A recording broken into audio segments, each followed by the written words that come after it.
అనకుండా నీ చరిత్ర విచిత్రమయ్యా, చోరుడు అనిపించుకున్నావు మా దొంగతనం చూపించడానికి. ఒక్క పద్యం భాగవతంలోంచి మీరు అవధరించండి, నేను తరచూ ఈ పద్యం చెప్తుంటాను. దొంగతనాన్ని ఎండగట్టడానికి ఇంకింతకన్నా ఏం కావాలండి కృష్ణలీలల్లో? ఎన్నో పద్యాలు చెప్పారు పోతన గారు. బాలురకు పాలు లేవని బాలింతలు మొరలు పెట్ట పక పకన గియా బాలుండాలము చేయుచు ఆలకు గ్రేపులను విడిచ అంబోజాక్షి. ఒక ఆవిడొచ్చి చెప్పింది యశోదాదేవికి, అమ్మా మా బిడ్డలకి పాలు లేవు, అందుకని ఆవులు పెంచుకున్నాం, రోజు ఆ ఆవుల పాలు మా పిల్లలకు పడుతుంటాం. ఎక్కడి నుంచి వచ్చాడో కృష్ణుడు ఆ దూడలను వదిలిపెట్టేశాడు, ఆ దూడలో ఆవుల పాలు తాగేశాయి, ఈ పూట పాలు లేవు, మా బిడ్డలకి పాలు లేవమ్మా. చూసావా ఎలాంటి పని చేశాడో నీ కొడుకు, మా బిడ్డలకి పాలు లేకుండా చేశాడమ్మా. ఈశ్వరుడు ఈ లీల ఉత్తినే చేయలేదు. ఆవు ఎక్కడ పాలు తయారు చేసుకోవడానికి కావలసిన పదార్థాన్ని ఎక్కడ తింది? పరీక్షిత్ అంటాడు భాగవతంలో, వాచివి అయిన గడ్డి తిని వాహినిలందు జలంబు త్రాగగా అంటాడు. మీ ఇంటికి వచ్చి ఏ ఇంటి ముందుకైనా వచ్చి, అమ్మ నాకు ఒక్క గ్లాసుడు మంచినీళ్ళు ఇవ్వండి అని ఎప్పుడైనా అడిగిందా?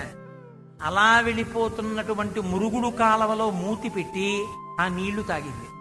మీకు నాకు ఎప్పుడూ అవసరం లేనటువంటి గడ్డిని పుట్టల మీద బాగా పెరిగితే జాగ్రత్తగా నోరు చాపి ఆ గడ్డి తింది. మోకాళ్ళు వంచి ఏటి ఒడ్డున పెరిగిన గడ్డి తింది. పల్లేరుకాయలు ముళ్ళు ఉండి ఆవు శరీరం మొత్తం మీద మెత్తగా ఉండేది ఆ ముట్టి భాగమే. ఆ ముట్టికి కరుచుకుపోతుంటే ఆ గడ్డి తింటున్నప్పుడు దాని ముక్కుల్లో పొడుచుకోమండి, ఆ గడ్డికున్న ఎండు గడ్డి ఆ తీగలో పొడుచుకుంటున్న గడ్డిని పీక్కు తింది. మళ్ళీ వాడు కొడతాడేమో, వెనకనున్నవాడు ఇక్కడి నుంచి వెళ్ళంటాడేమోనని గబగబా తింది. ఎక్కడో కూర్చుని తిన్నదాన్ని వెనక్కి తెచ్చుకుని మళ్ళీ బాగా నవిలి మింగింది. నీకు పనికిరాని గడ్డి, నీకు పనికిరాని నీళ్లు తాను తాగింది. తాగి స్వచ్ఛమైన పాలని సాయంకాలానికి తయారు చేసుకుంది. ఎవరి కోసం తయారు చేసింది? నీ కోసమైతే అంబా అన్ని ఇంటి ముందుకు వచ్చి నిలబడాలి, నువ్వు గిన్నె పెడితే చేపాలి. నీ కోసం తయారు చేయలేదనడానికి గుర్తు నువ్వు గిన్నె పెడితే చేపలు.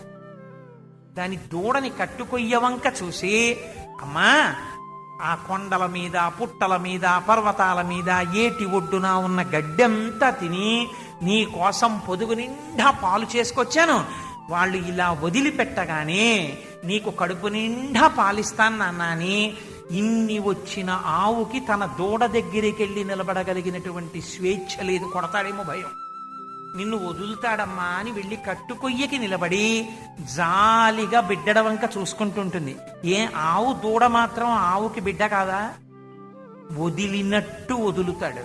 దూడ వెళ్ళి సంతోషంతో మా అమ్మ పాలని ఆ పొదుగులో తన ముట్టి పెట్టి 2-3 మాటలు గుద్ది ఆ శిరాన్ని నోట్లో పెట్టుకుని చప్పరించేసరికి పరమ ప్రేమతో ఆ ఆవిటి తిరిగి తన నాలుకతో నాకుతూ పాలని శిరాల్లోకి వదిలేస్తుంది. తిన్న ఆహారాన్నైనా వెనక్కి తేగలదు, కానీ చేపిన పాలు వెనక్కి తీయడం ఆవుకి చేత కాదు. నువ్వేం చేస్తావు?